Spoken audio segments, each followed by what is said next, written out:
Hey everybody, this is Jen Kleinhens. And I'm Rob Vose. And you're listening to another episode of Everybody Hates Your Brand, a podcast where we talk about our thoughts and opinions on marketing, from customer experience to brand, and everything in between. Join us today for the second episode in our two-part series, What's the Point in Loyalty Programs?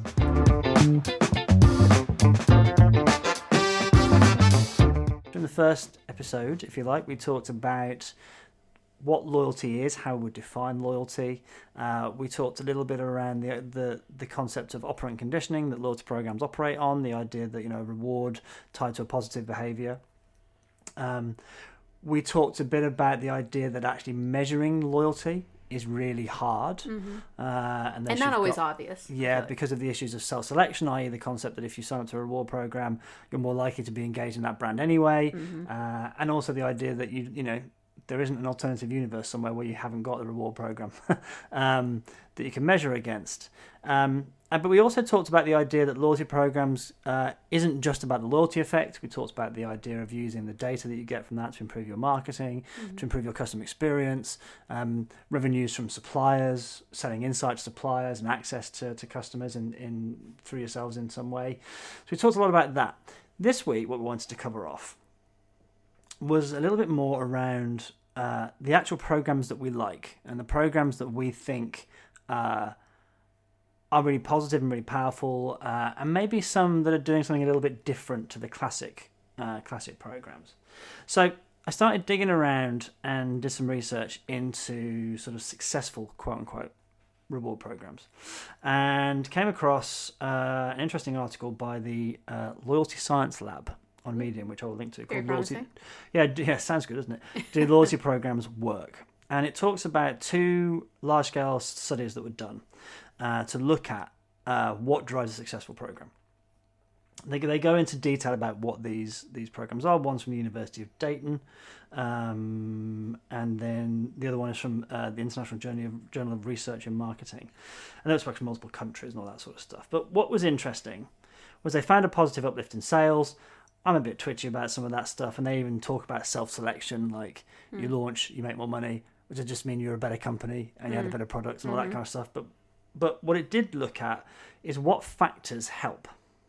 And they picked out a few. So I'm just going to quickly run through these. I'm going to kind of use these almost as like a mini yardstick. Okay. So the first thing looked at was whether there was a membership fee or not, yes or no. And it showed that there was an improved program impact if you had a membership fee. And we're going to come back to that one because there's an interesting psychology around that one. The idea of reward timing, whether it's immediate or delayed, and there was no difference. Whether there was an explicit earning mechanism, it sounds wrong, but what it means is there like a point? Is there a central core thing, a currency or whatever it might be? And if you have one, it's improved program impact, which I think is interesting. Reward type, is it direct or indirect? What it means by that is it related to the product or service you're using or something else? So like, is it a half-price theatre ticket or whatever it is? Sure. No difference, apparently. Tier structure, multi versus single tier. Multi-tier did better, and I think there's an element of gold gradient effect, which we've talked about in the past in previous podcasts. The idea that the closer you get to a particular reward or benefit, the more sort of intensely focused you are, and the quicker, the more motivated you are to get to the end line. Yeah. Reward structure, constant versus progressive. So is it a set number of points or is there an accelerator in that sense would be a good example. Constant, better. I think there's a simplicity element to that. And then the program owner, is it single or multi-vendor? So that's an interesting question. It is, and single came out better. So Nectar, for example, would be multi-vendor in this country, in the UK, versus, say, the Waitrose program, which is just for Waitrose. Yeah. So I'll translate that. So Nectar in the UK is like plenty in the US. Oh, yes. Plenty. With an I, if I remember rightly. Yes, with an I. So, bearing those in mind, Jen and I looked at some interesting ones. We've both got a couple that I would say are more classic loyalty programs that kind of tick some of these boxes, but we've also got some that are a little bit different. So I'm going to hand over to Jen, who's going to talk about her first example. Yes. So my first example is from Sephora, who, if you are in the UK, you may not know Sephora. In Australia, they do have Sephora. In the US, obviously, as well, and in parts of Europe. So it's basically I mean, it's a little bit like heaven on earth, to be honest with you. I love makeup. I don't own a lot of makeup, but I like looking at makeup and sometimes buying makeup. Yes, I've been shopping with you. Oh my, yes. So it's almost analogous to like, sort of like Superdrug, but big It's and a bit glorious. posher than Superdrug. It's definitely posher. Like in the US, it's one step up from an Ulta, which is kind of like a Superdrug. We don't really have it because it's just makeup, right? We really don't have it. Like I think the closest thing to it would be like you go into Selfridges and they have or Selfridges got their own. Yeah, in department stores got area. Yeah, but it's all makeup, and perfume. We'll probably find out Sephora is in the UK now. No, anyway. It tried. You know what? I'm going to take us down a rat hole. But they tried to break into the UK and they gave up. I think for a multitude of reasons. So they actually withdrew from the UK a few years ago. So you earn points as you spend. If you join, you do get more free samples at checkout. You get a free birthday gift and you get access to secret sales. But interestingly, yes, you can level up. And the more you spend at a Sephora during a year, the higher you go, you can get more free gifts, more shipping, more early access, all the good stuff. And you can even get $100 to spend in the store if you get to a certain level called the Rouge Reward. Very on brand. So again, it's a lot like an airline program. You want to sort of get to a certain level. Their CRM is really, really on point. So they're very good at kind of moving you to the next level, in my opinion. Good use of goal gradient. Yeah, use of goal gradient, I think saying like, oh, you're almost there. You can get, yeah, however many points to get where you need to go. Two really critical things, I think, well, three, that are working in their favor. I think choice is baked in and personalization is baked in as well. So whenever you get a free sample or a free gift, you get to choose from a selection. Yeah. So they don't just send you like mascara because, makeup is very personal. It goes on your face. Like, and people have different. I don't know. I'm saying, I don't know. But well, people have different complexions and things. Of course, and, you just want to make sure that you're choosing the thing that you want. So I think that's really interesting powerful. what you've just said, actually. Sorry to cut you off briefly. No, go but ahead. The idea that the one thing that didn't come out in those studies, but I've seen time and time again in other things about positive reward programs, is personalization of rewards. Yes. So that's one of the things that wasn't in a study, which is quite interesting. But I think it is hugely powerful if you have some sense of choice over what you're going to do with those. And it's an interesting one too. Like I think we could probably talk about choice and personalization all day. But it's back to this idea that like don't show me stuff that's not relevant to me, but then also empower me to take the final step. Yes. So you definitely have to have choice in there. And I was just going to say the last very powerful mechanic, which seems, I think on the surface, very straightforward, is you get free makeovers in store. So if you go in and you're in this reward program, you get a 15 or 20 minute makeover. So you don't have to buy any of the makeup or anything like that. They just put it on your face and you get a new look for the night or the day or whatever. Of course, the idea is if you do this, they're going to try to sell you the products. Yeah. But in other stores like a MAC, you have to pay to kind of get a night's worth of makeup. That's interesting. So this is a good way for people, and a lot of people use it to kind of go in, get their free 15, 20-minute makeover, and then like hit the town, right? Yeah, totally. But I think it's brilliant because it gets you really invested in like the ecosystem of Sephora. It gets you using new products, trying new things. And then again, I think the brilliant thing is you get a whole new face of makeup to go out, and spend a day or a night on the town or whatever and try it out. And then you become more sort of bonded to that particular brand of makeup. You get more bonded to Sephora. Yeah. It's experiential, and I think that's really cool. What I find interesting, you tick against some of these things we talked about earlier, those things. There's no fee, but the idea of there is a central currency, even though there's benefits, there's tiers, there's no accelerator, I don't think, in terms of points. I think it's the same stuff. It's just within their program. You do sometimes get double points. Okay, but that'd be promotions rather than it inherently being built into the program, which I think is very interesting. I think so. That I like that idea of the 15-minute makeover thing before you go out. On a total tangent, it's unrelated to anything that we've just been talking about. I think I saw the male equivalent of that when I lived in Australia, and it was a Friday night, and I was at the gym being virtuous. Fitness First in King's Cross, by the Coke sign. If anybody in Sydney knows where that is, up in King's Cross, and I saw a guy came in, and proceeded, and he was clearly going out that night. Yes. Like he was wearing trousers, he had a pair of like loafers on, and in the gym he had trousers. Came in like that, and had a shirt on. Took his shirt off, so he was just wearing a vest. And I'll be honest, he wasn't in great nick. I think he thought he was, but he wasn't. Yeah. And then proceeded to do 4 sets of curls, bicep curls, 4 sets of tricep stuff, and a bit of chest, and then walked out. He's got to get so ready. clearly he was. That's his equivalent. Is getting the pump for the night out. It was for those of you who don't lift, absolutely hilarious. Yes, when you lift, it engorges your muscles with blood. Oh well, you could put it that way. It just makes you look hotter. How about that? But your muscles a bit bigger, and a bit more defined, and all that. It doesn't last very long. So anyway, that's a total tangent. But I'll never forget this guy in a pair of loafers and chinos and his vest doing biceps, and then hilariously flexing in the mirror. Well, you got to check it out. That's the whole reason you went. Anyway, my version of that, which we actually were members of, I think, when we went up to Thanksgiving to visit your parents, is Hilton Honors.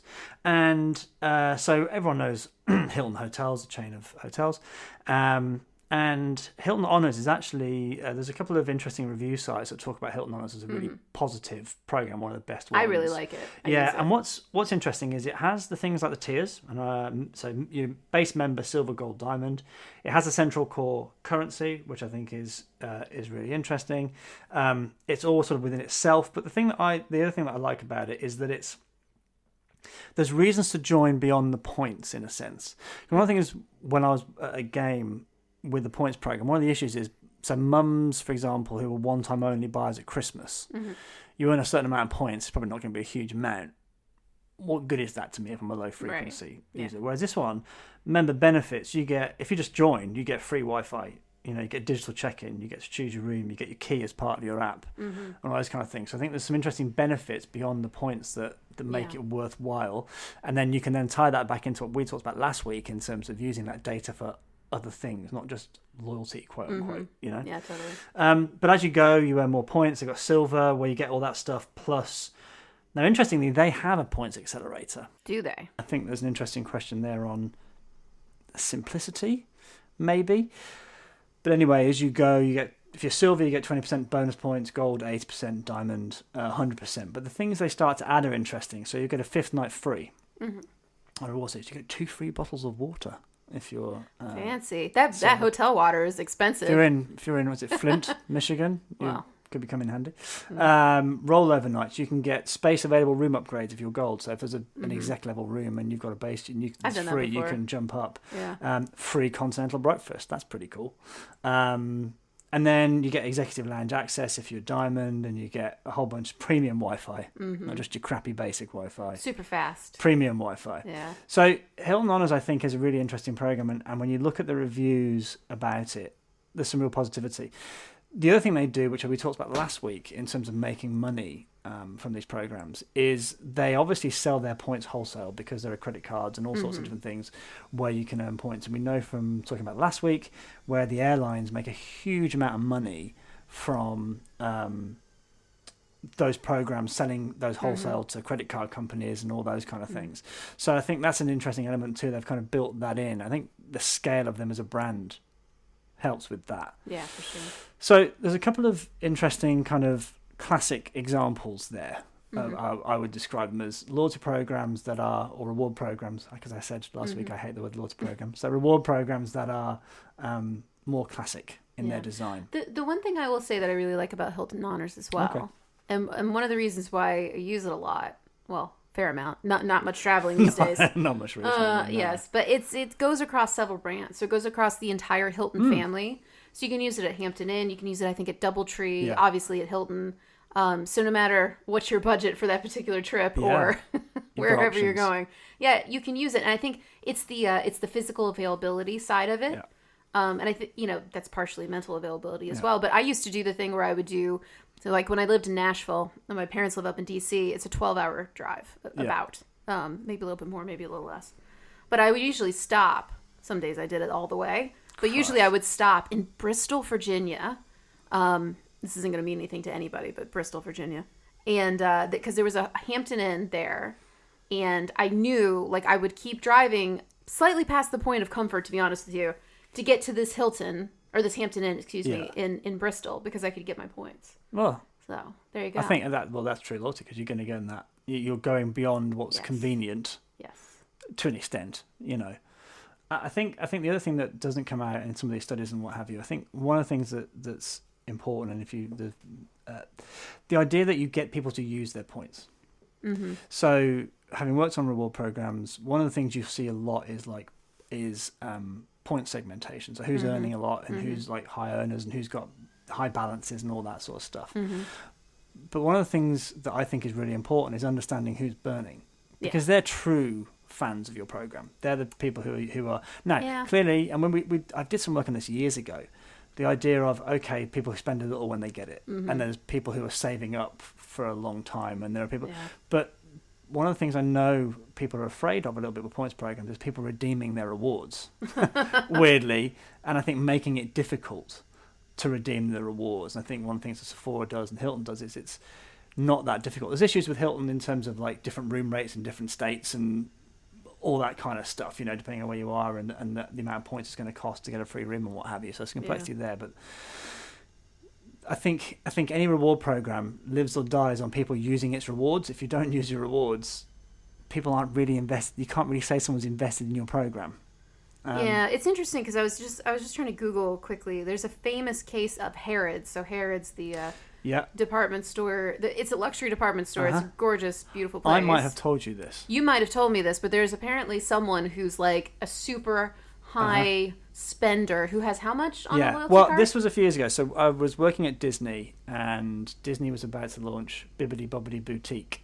Oh, whoa. Into Harrods. Now, to a bit of context, Bibbidi Bobbidi Boutique I think it's in Disney World in the US, in Florida. It might be the other one. The little girls can go dress up. So little girls can go. It's all rampantly gender stereotypical, but anyway, they can all go and get sort of dolled up in a princess. From what I've heard, you have to get on the waiting list like when the child is an infant. Well, Harrods, to do it. Harrods is the super expensive, super classy version of that. So there were packages that range from like, I think it was like 100 quid. It's like £1,000, £2,000. I'm pretty sure that's how much it costs at Disney World too. They built like a castle in Harrods. Oh, wow. Anyway, long story. That's how I found out about the Harrods reward program.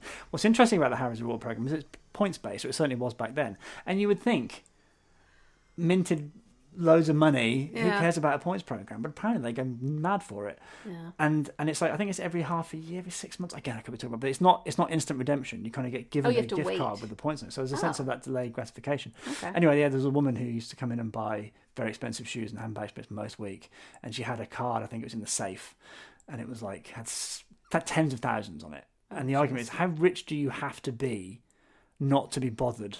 By tens of thousands of pounds on your of card. Free merchandise. That's hilarious. I mean, but again, Harrods is an interesting one, which we haven't talked about. But that idea of they've got tiers, and there's an unspoken tier, like invite only tier, and all that kind of stuff. It costs £10,000 to buy into it. The black tier. Yeah, you've got to.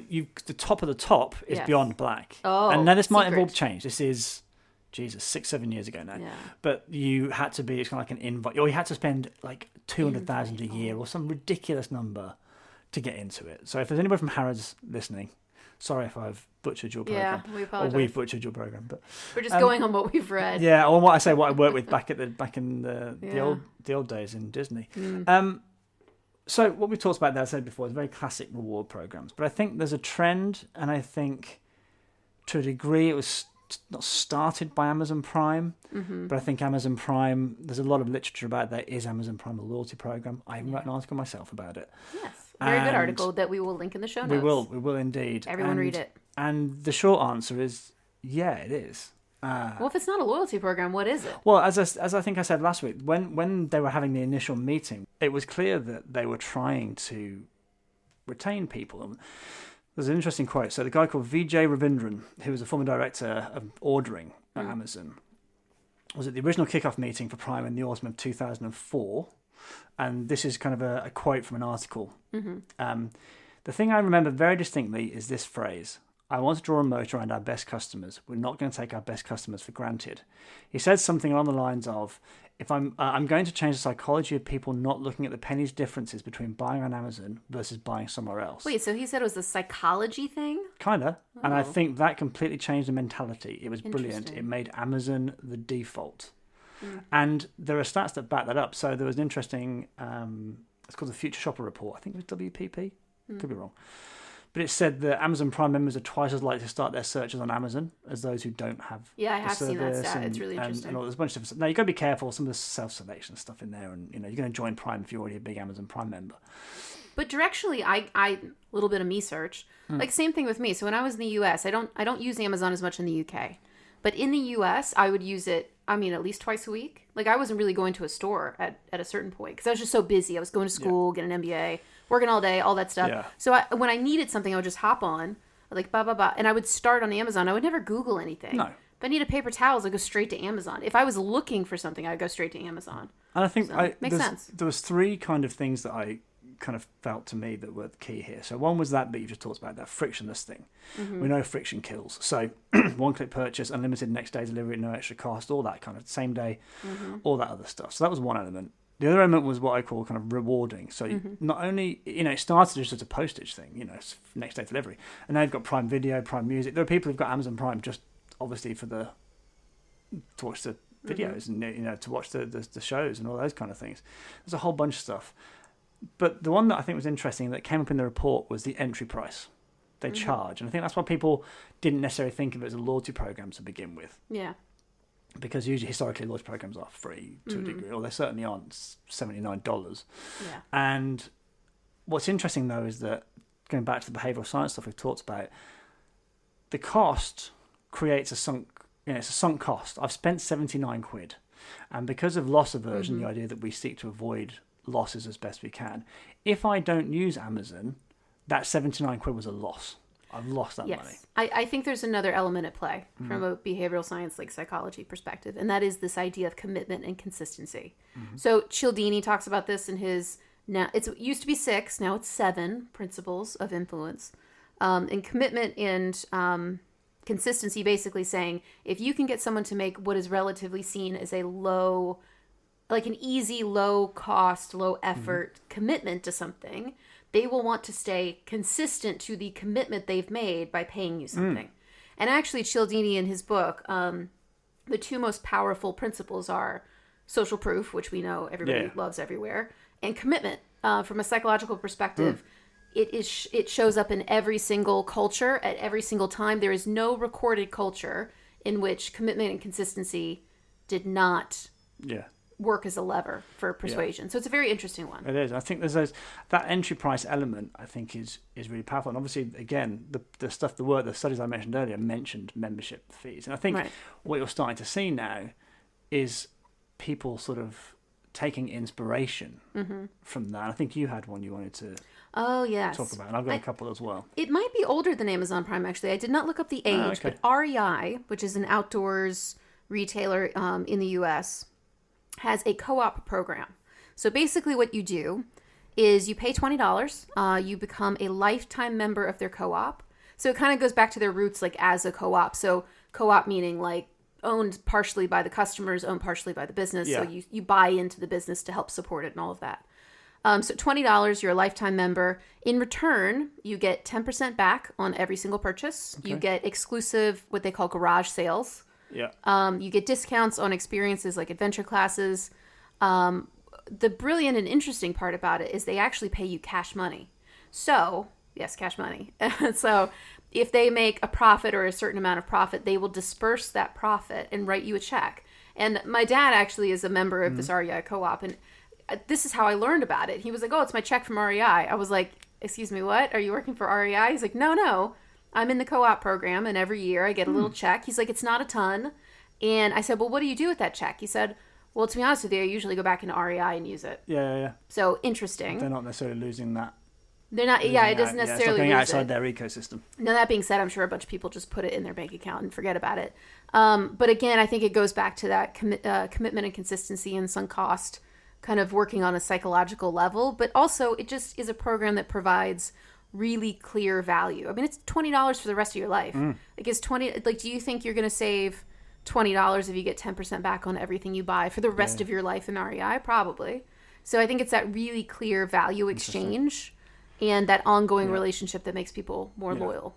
Yeah, and the fact that, and that kind of bit we talked about before about the cost you've paid to be in this thing. Well, sorry, just one last thing. I think this particular model is a really good fit for their customer base as well. Right. Because they tend to be, think of like a Patagonia Okay. For those people who don't know who REI is, it's a lot like Patagonia. Yeah, I can't say I'd heard of them until. Yeah, so it's outdoors. So you tend to get people that are more invested in local communities. Okay. They want to keep money local. They want to be, working and invested and, basically like a part of something that's slightly bigger than themselves. Okay. As opposed to, just kind of giving it to a big corporate behemoth. Because REI actually is the one that started this whole trend around not being open on Thanksgiving and Black Friday, just like being closed. Because they were like, I think it was Opt Outside was the name of their campaign. So they're very like, they put their money where their mouth is. Well, interestingly, if you go back to, I think it was episode 7 of this podcast, and talk about the customer-centric sacrifice. Ah, yes. The idea that you're prepared to sacrifice short-term, you're truly customer-centric, you're prepared to sacrifice short-term revenue for longer-term gain or a purpose. Yeah. Great example of that. I've got to tell you, sorry, just a little bit of an aside. You always hear, like, I listen to a lot of podcasts and things with actors and stuff, and actors that are on sitcoms or whatever, like, like the Friends, they'll get them together and be like, remember this episode where you did that? And they all go, not really. You know what I mean? And now I know why. Because I think you have the conversation, you record the episode. Oh, God. And then you just forget. And people are like, I really love that thing that you said 6 weeks ago. And this one, I am comparing myself to Jennifer Aniston. You are, obviously. Quite directly. Exactly. I think the bit that... I remember the title. So I do remember a little bit about what it was about. Yeah. I think there's a couple of other interesting examples. I think so. Lululemon, makers of leggings, very which I am expensive wearing leggings, right beloved now. by women all over the world. Yes. They also have a men's line. So they've been trialing for a couple of years. I think mainly because they're obviously a Canadian brand in Canada, in Edmonton, a couple of other places. Basically. You pay $128 annual fee, and you either get a pair of leggings or a pair of shorts kind of thrown in. But you also get the idea of free expedited shipping. So again, that kind of frictionless stuff.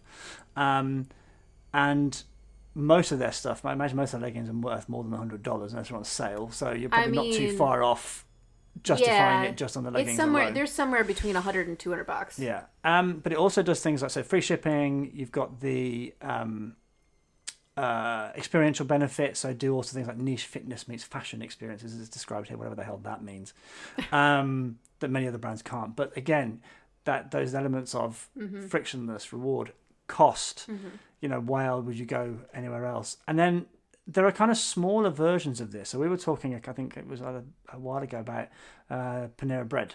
Yes, and Panera their Bread. unlimited, is it coffee? Yeah, so Panera has, I believe it's called, I apologize, it's not in my notes. I believe it's called My Panera Rewards. It's just it's sort of a bog standard, like you go in and they scan it and you get free food. But they've latched onto this rewards program, an $8.99 add-on that goes straight through the rewards program. So it doesn't interrupt your user flow at all in terms of getting your phone scanned. But you get unlimited tea and coffee. As many times a day, like whatever you want. Now, this isn't like espressos and lattes. It's nothing that comes out of a machine in the United States. Everyone else, we drink a lot of filtered coffee. Filtered coffee, yeah. And it comes out of the big plastic things that sit next to Panera. You've all seen 1970s police. Oh, goodness gracious. Dramas No, it's not like the big glass thing. We've got one of those. Which you don't use, but anyway. No, I use the espresso You've become maker now. European, I've haven't become you? European. What have you done to me? But obviously Pret launched something very similar here. Yes. Recently. Well, similar in some ways and different in other ways. But it's a point of it's a certain amount of money and you get coffees and et cetera, et cetera. But I think what's the point we want to try to make here is paying to access something has interesting psychological impacts on whether you continue to use that brand. Yes. And it's funny, back in the day, you used to pay £3 to access the game reward card when I first started. And we should make it free. And eventually when we launched the Game Station Elite, it did go free after a while. And I look back and I think that might have been a mistake, potentially. But your question is what you're going to do with the program. So if you're looking to the program to drive, quote unquote, the loyalty effect, money and a price charge might help.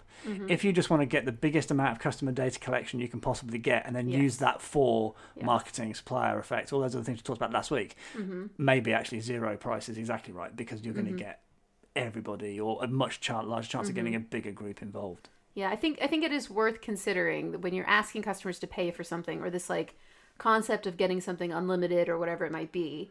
I think on the surface level, the business case for that, to your point, like can seem really, well, it's a loyalty thing, right? It's well, they'll just come back in more. But interestingly, so sorry, some of the results from that My Panera Unlimited Coffee Oh, and yeah, Tea. Frequency of visits. News just in. Sorry. Yeah, well, I've written an article about this, which we will link Of course you in the have. show notes. Of course. Well, this is how I know about it. I'm not just like a Googling marketing machine. So the company tested the program in 150 stores.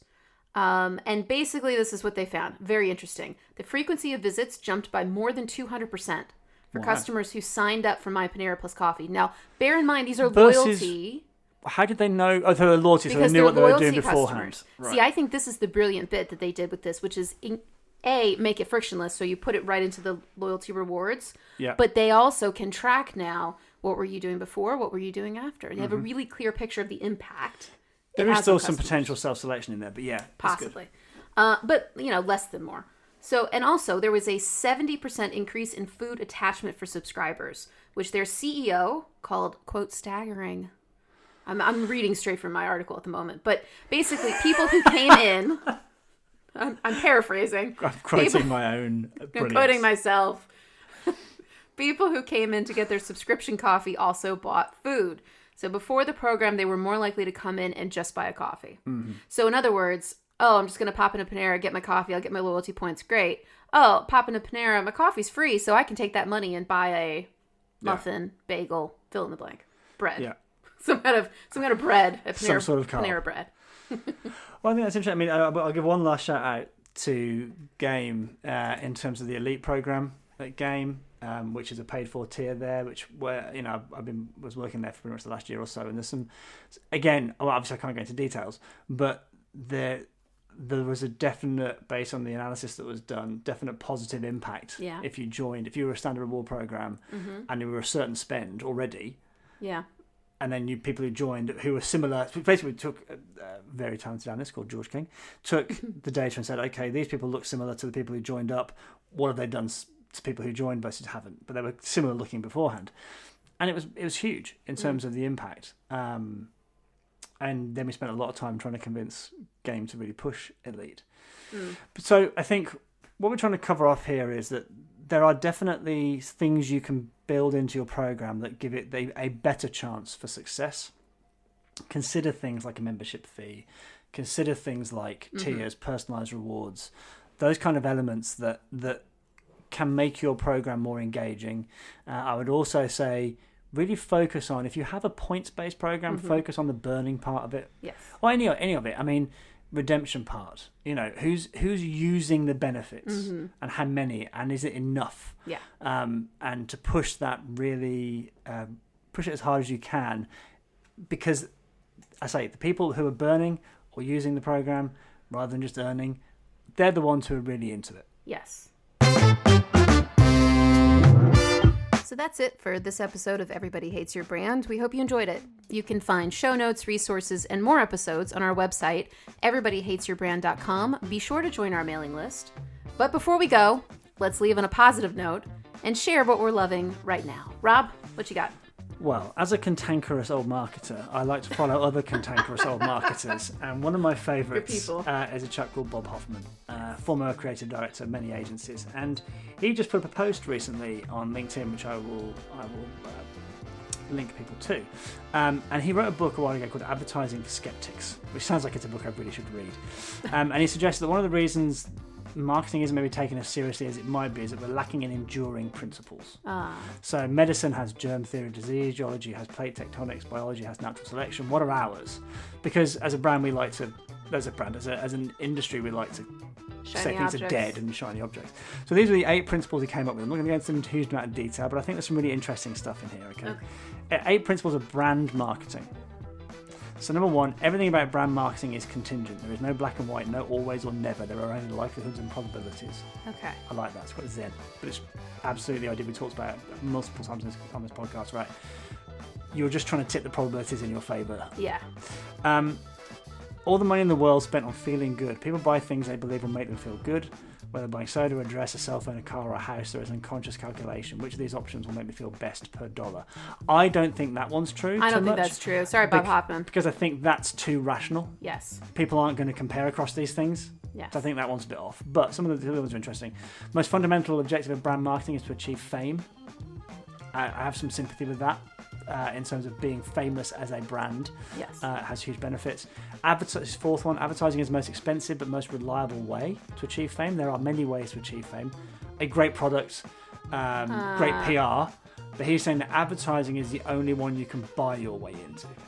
So you can buy fame, is his argument. Maybe that's we could talk about it in a future podcast. It's an interesting principle. Yes. Successful brands have elements of singularity. There are novel characteristics of all successful brands that are immediately recognisable. The idea of brand codes, which I think we'd all agree, memory patterns, the golden arches, the swoosh, those kind of things, colours, things that make you go, okay, that's that brand. It's more important to create brand preference than brand love. Most of the people who buy a product don't love it and never will. Spend your time and money accordingly, which I have some sympathy for when you're buying toothpaste. I love my toothpaste. It is what you spend Dr. Bonner. So much money on toothpaste. It is wiser to target too broadly than too narrowly. So we're in bar and sharp territory here about penetration, which I think has been empirically proven. Okay. And all advertising is brand advertising. Every ad will create an impression of your brand regardless of your intent. Well, I think is an interesting one in the world of programmatic display built with templates and little creative thought in a lot of little cases. To no ideas, I would argue. Yeah. Anyway, it's not. I must have just. I thought it was an interesting. I quite like the idea of like the principles. You know, the kind of I do think, founding. Because I like this idea that we as an industry keep bouncing around stuff. You know, like kill things and new things. I quite like the idea of some sort of sense of enduring. That's one of my favorite. I know you don't care for Jeff Bezos, but I think he said a very smart thing when somebody raised their hand and asked him, where are the places we should innovate? Where should we go in the next 10 years? And he said, you're asking yourself the wrong question. He said, you should be asking yourself, what are the things that won't change in 10, 20, 50 years? And that's what you build a business around. Plan around that. Yeah. What was your? What was mine? So mine is like slightly less it better not be Peloton this week, that's the one. It's not Peloton. I mean, it is, but he made me choose something else. I did. Oh, I'm so middle class. Anyway, so yes, I believe Disney has one of my favorite things. Okay, so I'll just back up. One of my favorite things is people using SEO in really interesting ways. So if you remember, like Snickers did that thing where if you misspell a Snickers ad, if you like misspell a search query, Snickers ad would come up and say like, you can't spell when you're hangry or whatever. Yeah. Like that kind of stuff I think is, I love creativity in SEO. Because it's not a place where you would obviously see creativity. Mm-hmm. So I found on Twitter, actually today, Disney Plus has a brilliant SEO approach for their family content. They have created a bunch of content around baby names. So this is one of the most popular things to Google is like boy names that start with the letter P. So if you go and search boy names that start with the letter P, it takes you to family.disney.com. It gives you a list of popular boys' names that start with the letter P, and it also advertises Disney Plus for families. Brilliant. I think that's brilliant because you know what? It totally speaks to like who that customer is, the mindset that they're in. It catches them by surprise, which I think is super powerful. Doing something in SEO that's surprising. And it fits with Disney's brand about families and kids and magic and all that sort of stuff. It's brilliant. I really like it. So that's my one little thing.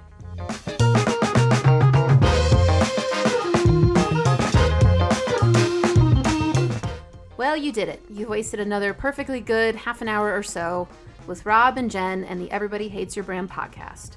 Again, you can find us on everybodyhatesyourbrand.com and your podcast platform of choice. Have a good week. Take great care and be vigilant.